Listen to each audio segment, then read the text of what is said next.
Can Christopher Nolan come back? Cinematic class is about to begin, and the professor is in. After Inception, Christopher Nolan kind of slipped in his filmmaking. They just didn't have the same panache that they did before that movie. Well, Chris Nolan is back and back with a vengeance in Dunkirk.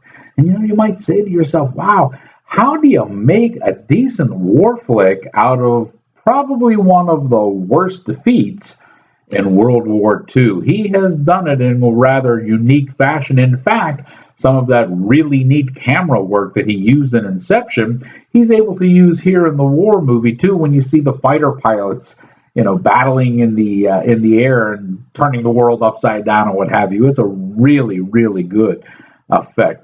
Another nice thing that works in this movie is it is exceptionally well edited, comes in under 2 hours, and the pace is quick. In fact, it doesn't slow down until the final conclusion where, you wrap up with the characters. This movie just constantly moves, and it's really, really good. Very, very tense, too.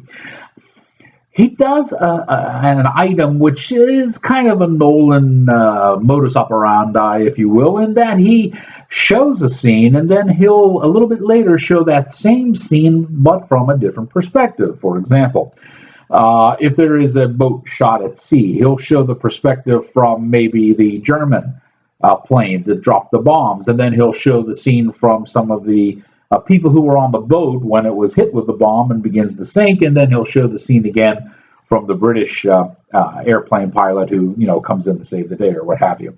It's kind of neat, and it keeps the story really moving. You got to kind of pay attention to realize you're seeing the same scene again from a different perspective, but it all really works. I have a lot more to say about this movie on the official Outtakes with Fiore blogspot. Tune into it, especially if you like the written version better than the video version.